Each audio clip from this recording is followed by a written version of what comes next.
यात्रा कृत्वा तन्वाचार मंगलम चार पूर्ण ब्रह्मेण धन दत्वा यथो नगरे प्रति। उसके बाद साधु और व्यापारी और दामाद के साथ यात्रा कर ब्राह्मणों को धन देकर स्वनगर के लिए निकल पड़े।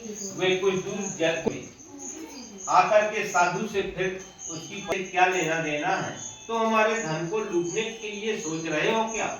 इसमें किसी घास पत्ते के अलावा और कुछ भी नहीं है। इसे सुनकर वह सन्यासी तथास्तु बोल करके वहां से कुछ दूर पर जाके खड़ा हो गया। इतने में साधु ने अपनी नित्य क्रिया खत्म करके देखा तो चकित रह गया कि उसकी नाव पलटती सी दिखाई दे रही है। अपनी नाव में बगैर रुपयों के घास पत्ते होते हुए देखकर वह मूर्छित होकर के गिर पड़ा। ये अभी तो इन नावों में बहुत सारा धन और रुपया पैसा रखा था, अब ये घास पत्तों में कैसे परिवर्तित हो गया? यह देखकर वह मूर्छित हो गया और होश आने पर रोने लगा। तब उसके दामाद ने समझाया कि क्यों रोते हो? सन्यासी ने ही श्राप दिया है, अब जो भी करना है उन्हें ही करना है, अतः उनकी शरण में जाए। ऐसा करने से अपना धन हो सकता है फिर से वापस मिल जाए। दामाद की बातें सुनकर साधु ने सन्यासी के समीप जाकर बार बार अभिवादन करते हुए बड़ी दीनता से प्रार्थना की कि हे महात्मा, मूर्ख होने पर होकर मैंने आपका प्रयास किया है, मेरे इस अपराध को माफ कर दीजिए और मेरी रक्षा कीजिए। तब सन्यासी ने उसे कहा कि तुमने बहुत वर्ष पूर्व श्री सत्यनारायण स्वामी की पूजा करने का जो वचन दिया था उसका तुमने पालन आज तक नहीं किया है।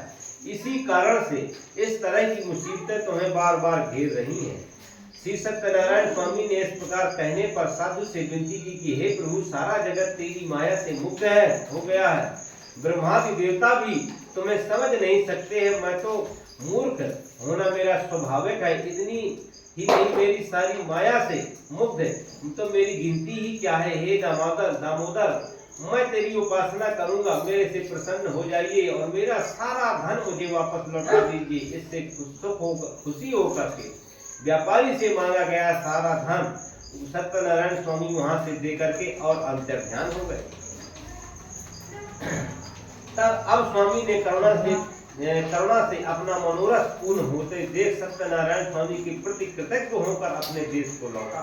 उसके उपरांत साधु ने अपने दामाद से कहा कि हे दामाद, हमारी रत्नपुरी नगरी आने ही वाली है और हमारे आगमन की खबर क्यों ना अपनी पुत्री और पत्नी को पहुंचा दी जाए। तब एक दूत को भेजा और दूत से कहा कि लीलावती के पास जाकर यह बताओ कि मालिक और दामाद दोनों आ रहे हैं।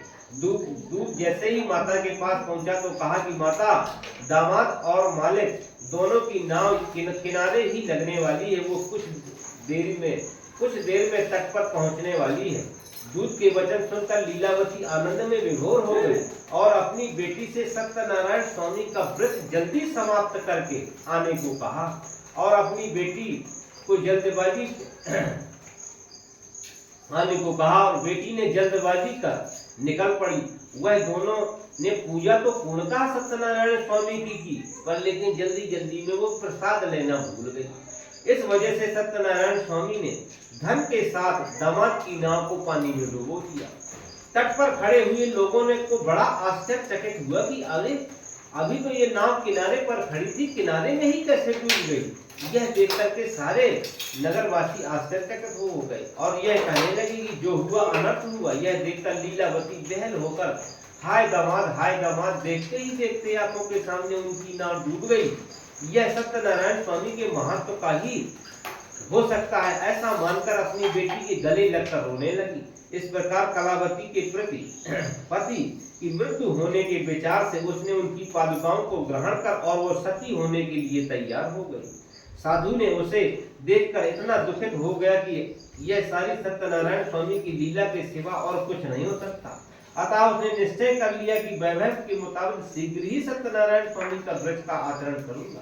इस प्रकार सबको बुलाकर अपने उद्देश्य को उनके सामने पेश करके स्वामी को साष्टांग प्रणाम किया। प्रार्थना से संतुष्ट होकर सत्यनारायण स्वामी ने साधु से कहा कि हे साधु, तुम्हारी पुत्री हमारे प्रसाद को खाए बगैर ही अपने पति को देखने निकल पड़ी है।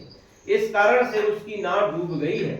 और यदि वह घर जाकर के लौटकर घर जाकर के हमारे प्रसाद को ग्रहण करके आएगी तो शायद उसकी नाव ऊपर आ जाए और वह सुख को पाएगी, यथा तुम सब लोग सुखी हो जाओगे। आकाश से निकली हुई इस आवाज को सुनकर कलावती झट घर जाकर के प्रसाद ग्रहण करके आई और सत्यनारायण स्वामी से तमाम आरजू और मन्नत की।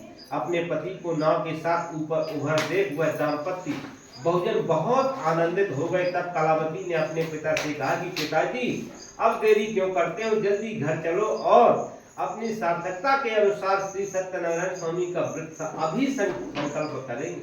और इस प्रकार वह संकल्प होने के बाद वह अपने बंधु बांधवों एवं निज मंदिर को गए। तब साधु ने आजीवन पूर्णमासी के दिन रवि संक्रमण के दिन सत्यनारायण स्वामी के व्रत का आचरण कर जीवन भर सफल सुख भोगते हुए अंत में सत्यपुर को प्रस्थान किया।